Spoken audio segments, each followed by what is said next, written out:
আমার দেশি ছেলে বিয়ে করার ইচ্ছা আছে। বাংলাদেশের ছেলে। আজকেও ভাড়া, হ্যাঁ, এটা একটা ব্র্যান্ডের। আজকে আমাকে ভাড়া দেয় কারণ আমার ব্র্যান্ড ভ্যালু আছে, আমার ফেস ভ্যালু আছে। আমি এত বছর ধরে কাজ করছি মিডিয়াতে, আমাকে সবাই চেনে, আমাকে দেখে, আমাকে সবাই ফলো করে। সো আমার স্টাইলও সবাই অনেক পছন্দ করে, যার জন্য যে কোনো ব্র্যান্ড আমাকে স্পন্সর করতে কখনো থাকে না, সংকোচ করে না।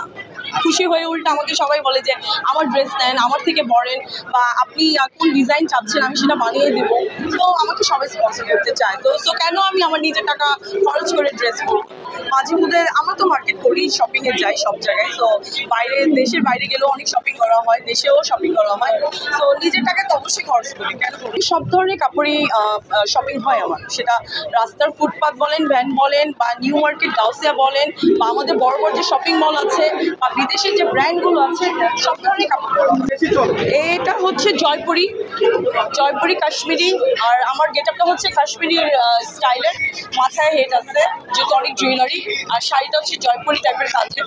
কাশ্মীর গিয়েছি, জয়পুর গিয়েছি, ওই জায়গাগুলো খুবই সুন্দর। ওদের এনভায়রনমেন্ট খুবই সুন্দর, ওদের কালেকশন খুবই সুন্দর, আর সবাই এত ওরা হার্ড ওয়ার্কিং করে সবকিছুতে। তো আমার দেখে খুবই ভালো লাগে। না, আমার দেশি ছেলে বিয়ে করার ইচ্ছা আছে। বাংলাদেশের ছেলে।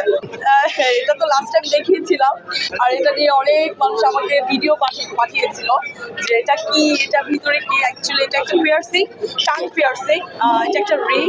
তো এটা আমার প্যাশনের জন্য করা। এটা এমন কিছু না যে যেটা আমার কোনো প্রয়োজন বা কিছু হবে বা কোনো কাজে আসবে, এরকম কিছু না, বাট এটা আমার প্যাশনের জন্য করা।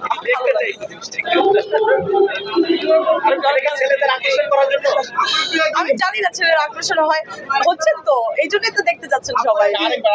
তখন মুখের মধ্যে কিছু একটা নড়তেছে, চিন্তা করতেছি, তখন মুখে কিছু একটা নাড়াচ্ছি, ভালো লাগে আমার কাছে। এটা করতে অ্যাকচুয়ালি আমি এটা ব্যাংকক থেকে করিয়েছিলাম। তো এটা করতে আই থিঙ্ক আমাদের বাংলা টাকা হয়তো 20,000, 20,000। অ্যাকচুয়ালি কষ্ট থেকে বেশি এক্সাইটমেন্ট ছিল, তো কষ্টটা অত বেশি লাগেনি, কিন্তু করার পর লেগেছে। ব্যথা ছিল, 1 মাস কিছু খাওয়া দাওয়া করতে পারি নাই, শুধু লিকুইডের উপর ছিলাম। তো